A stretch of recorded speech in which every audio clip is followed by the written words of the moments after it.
माथो मोखां नायबाय थाखोब्रा एमजे नोंलाय साला बे थांगोन जोंनो खर' माथायाव होखावदो बे साला सुवाद मिथिंगाखौ बे साला मेहेरनि साला मोजां मोननायखौ लांखोमाना साला मुम्बाइआव हाबा जाहैखोमादोंना बे साला सुवादा बेखौ दिनै गाव फुजोबनासो गारगोनलां बे सुवादखौ बाबा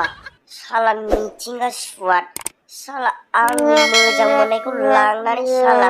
साननैसोआवनो हाबा जाफ्लानानै गारदोंना नोङो सुवाद साला मिथिंगा नोंखौ दिनै बुफ्लेजोबनासो गारगोनब्रा बा आरो नोंनि जे सानायाव जोंखौ फोनांनो हागोन सानदों नोङो जोंखौ फोनांनो हायालै नोङो मिथिंगा नोंखौसो दिनै आथिङाव गावख्रुब गुख्रुब साला दोनगोन जोङो बा थाख्लाय देलाय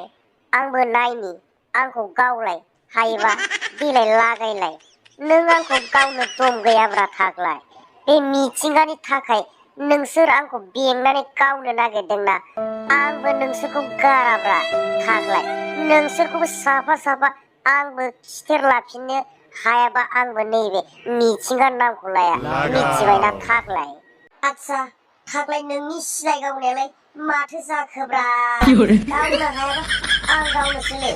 माथो दाबो गावहां माहां साला गदबेसे बुलि दङ साला बिखा गेजेराव गावफ्रामजोब नैबे लामा गेजेराव बेखौ नैबे गनजों थाबला गालांनांगौ साला सुवादखौ रब्रा र' एमजे आं बेखौ गावनो थाखायनोथ' उदैयाव गावनो ना बिखायाव गावनो बेखौ सानगासिनो दहायनिफ्रायनो साला बेखौ खेबसेयावनो जिउ फोजोबनोबा मायाव गावनांगौ बेनि आइडियाखौ आं मोनथ'वाखै बिनिखायनो गुलिखौ हगारथ'वाखै आच्छा मायाव गावबा खनसेयावनो थैगोन एमजे बाहाय नोंथ' दिनै सोरगोफुरियाव बिरलांखासिगोन बे सोरगोफुरियावनो नोङो ना सारनानै जाहैबाय थादो साला सुवाद मिथिंगा